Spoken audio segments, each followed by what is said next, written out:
Na aula de hoje, vamos falar sobre o Antigo Egito e suas características. Vamos começar pela localização. Situado no norte da África, em meio a dois imensos desertos, o da Líbia e o da Arábia, como podemos ver no mapa. O Egito Antigo possui um território estreito e comprido que compreendia duas regiões, o Alto Egito e o Baixo Egito, que vamos falar mais lá na frente. O rio Nilo foi de grande importância para o desenvolvimento da sociedade do Antigo Egito. O rio Nilo corta o Egito de sul a norte e deságua no mar Mediterrâneo.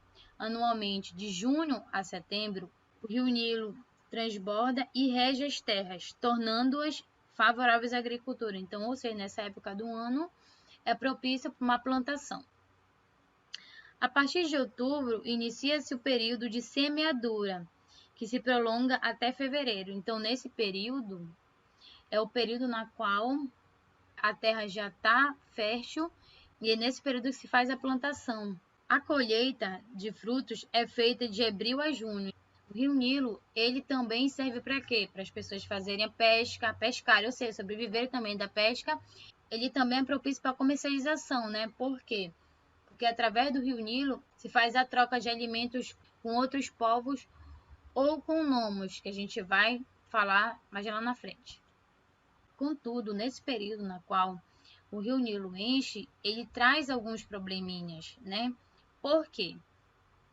Porque as cheias causavam alguns problemas, como a destruição de casas e plantações, afogamento de animais e de criações, até mesmo morte de habitantes das localidades. Então, quando havia essa cheia do rio Nilo, havia esses pequenos problemas que as pessoas passavam. E aí, com o passar do tempo, algumas técnicas, fruto de aperfeiçoamentos, foram usadas na construção de diques, barragens e canais de irrigação, bem como drenagem de pântanos, aumentando a área de plantio para bem de consumo, fazendo com que houvesse uma melhora na vida dessas pessoas. Por quê? Porque a partir desse momento dessas técnicas de aperfeiçoamento, essas pessoas não vão mais sofrer, né, com essa enchente, ou seja, não vão mais pegar doenças e vai ter toda essa questão técnicas que vão favorecer, que vão fazer com que as pessoas consigam plantar e colher e ter uma vida melhor, né,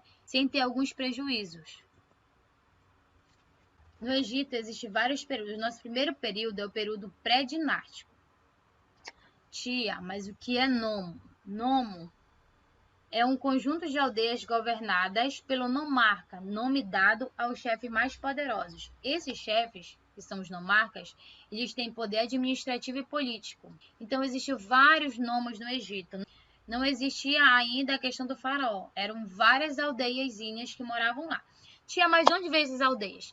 Lembra da pré-história, né, que existe sedentarização, né, e as pessoas vão começar a questão da plantação. Então, nesse período da pré-história, alguns povos, né, vão se expandir, vão para outras localidades.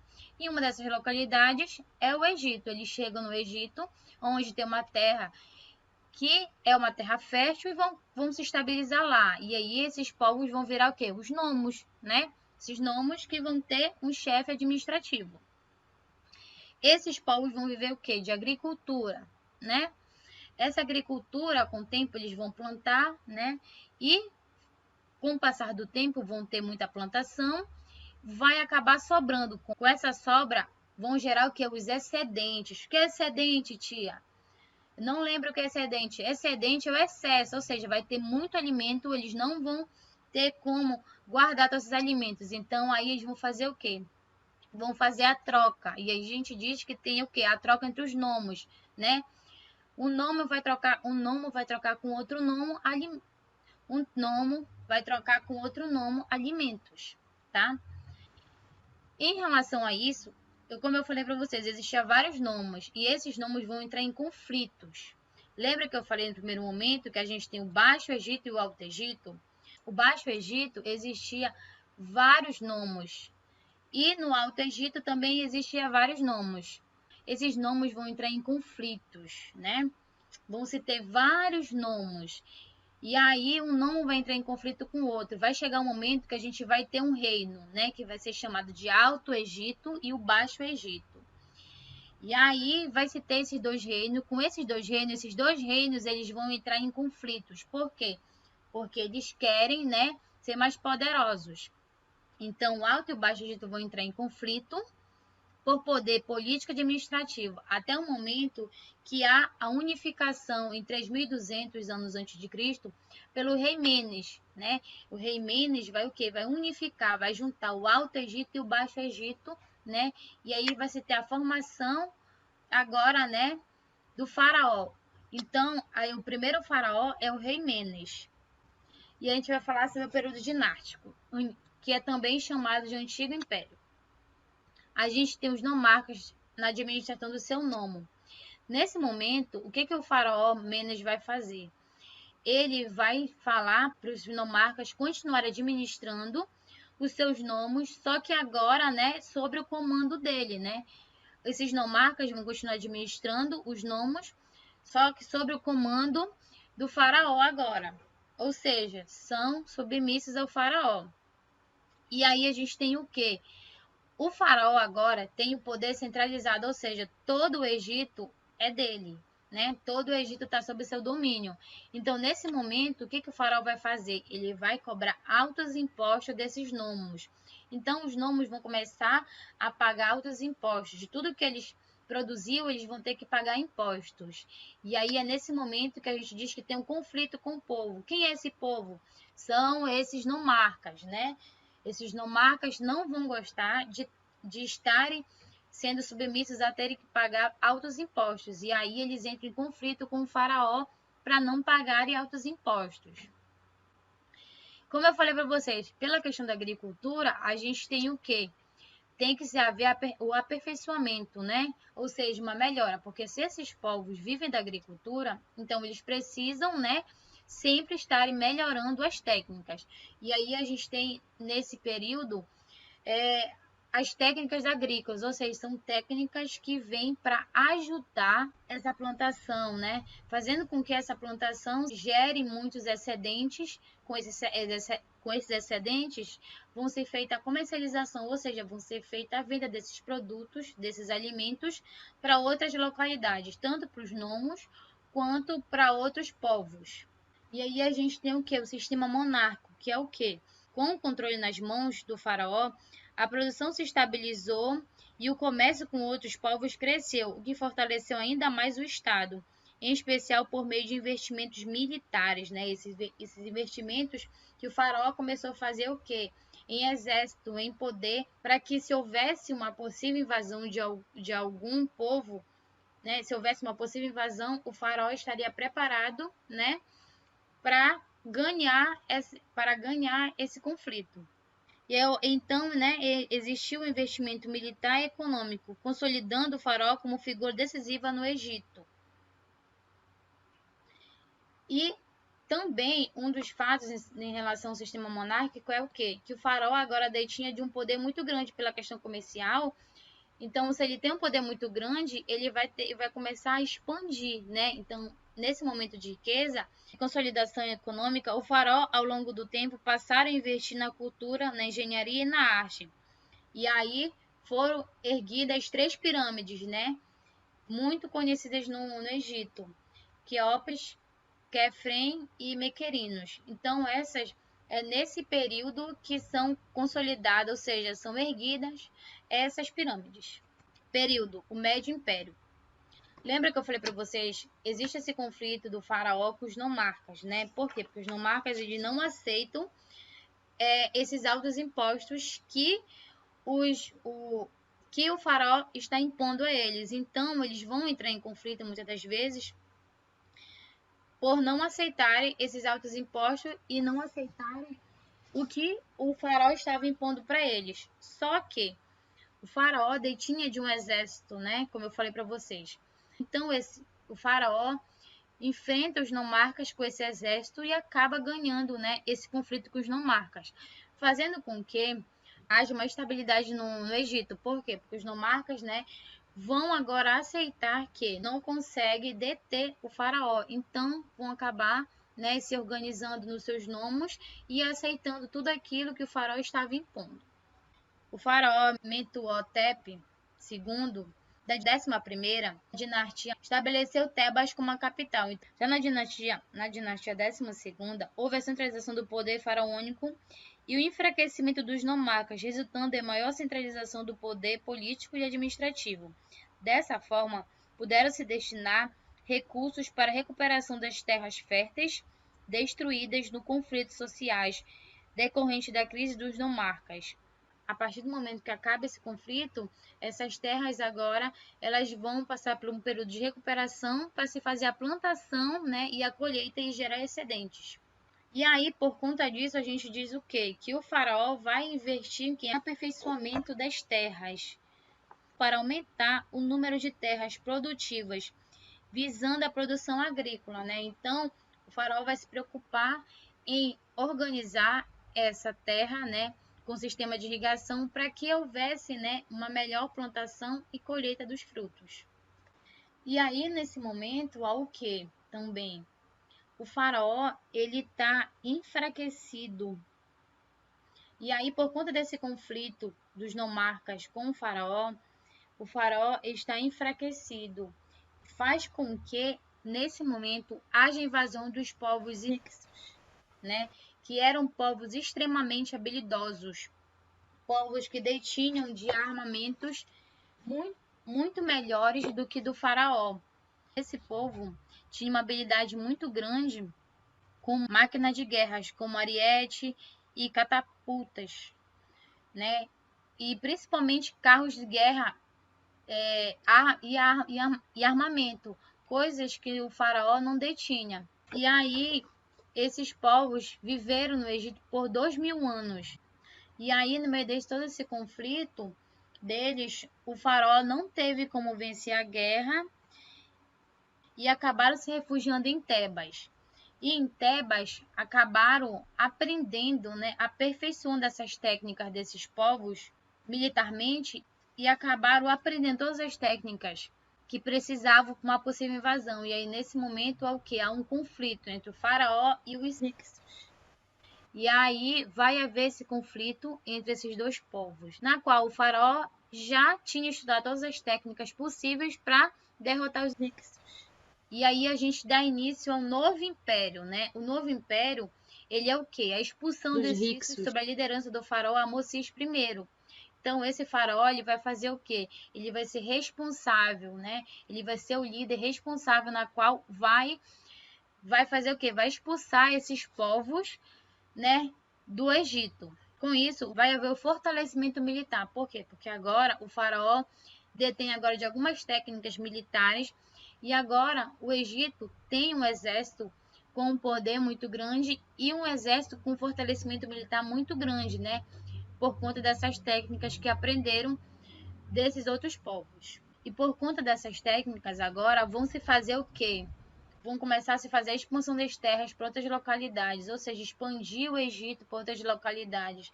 Entre essas localidades, destaca-se Núbia, Palestina e a Síria e a Fenícia. E, nesse momento também, no meio dessa dominação em outros territórios, em outros povos, vão também se escravizar, né, os hebreus, aqueles povos que a gente muito conhece por questão da Bíblia, porque na Bíblia diz, né, se você pegar a Bíblia, você vai ver que tem relatos, né, que o faraó escravizava os hebreus. A escravização desses hebreus é por conta dessa dominação, nessa expansão do Egito para outras localidades. E com essa expansão fazia com que os povos dominados fossem escravizados. E por conta dessa expansão, há um crescimento considerável, né?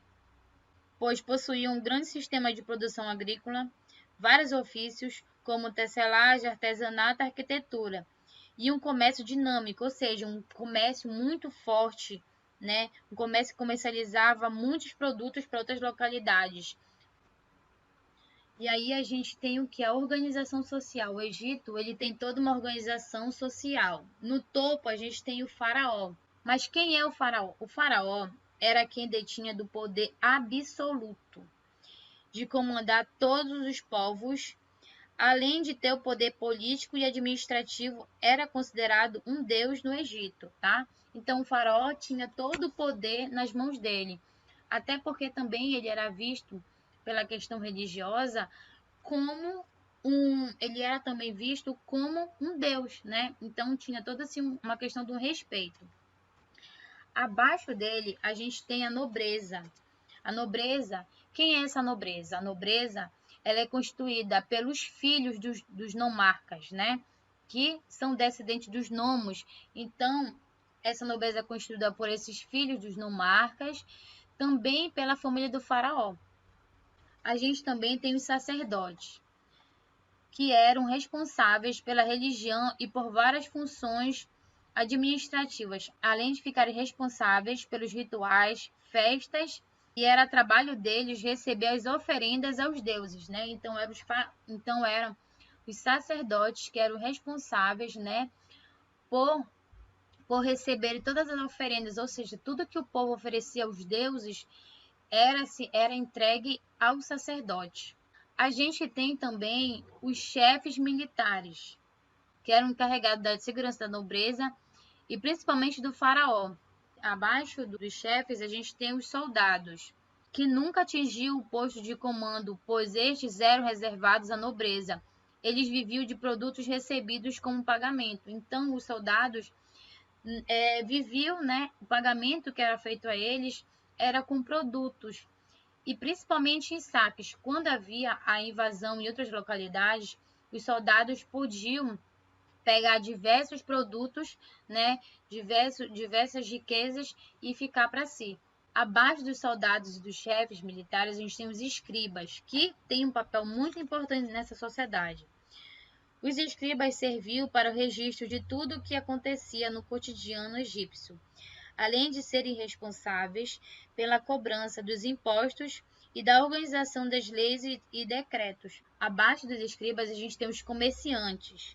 Tinha uma importância muito grande, pois providenciava a circulação das riquezas, além de serem eles que, em alguns momentos, quando o Egito precisava de algum alimento, eram esses comerciantes que iam para outras localidades tentar negociar alguns produtos, né, para sanar a falta no Egito.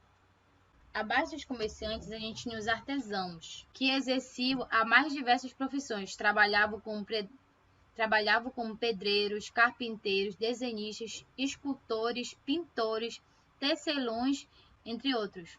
Muitas das suas atividades eram realizadas nas grandes obras públicas, como templos, túmulos e palácios. Então, eram muito importantes, né, para a sociedade. Abaixo dos artesãos, a gente tem os camponeses, que eram chamados no Egito de felas. Constituíam a imensa maioria da população. Trabalhavam nas propriedades do faraó e dos sacerdotes. Tinham o direito de conservar para si apenas uma pequena parte dos produtos colhidos.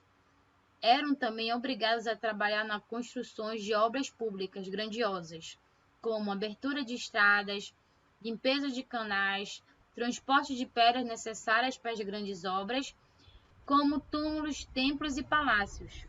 E abaixo dos camponeses a gente tinha os escravos, que eram geralmente estrangeiros e prisioneiros de guerra, também compunham a base da sociedade, trabalhavam principalmente nas minas e pedreiras do Estado, nas terras reais e nos templos. Muitas das vezes faziam parte do exército em épocas de guerra e eram utilizados como escravos domésticos. O povo egípcio é um povo que predomina o politeísmo. Lembra que eu expliquei na sala? O politeísmo é a crença em vários deuses, né? Principalmente deuses da natureza.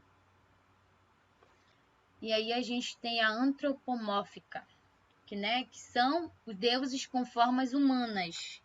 Tem também os deuses zoomórficos, que constituía na crença um ser que tinha corpo metade homem e outra metade animal. Essas criaturas eram cultuadas, associadas ao faraó, mas cada um com sua importância específica, com a produção, as lavouras, julgamento das pessoas que seriam mumificadas, entre outras.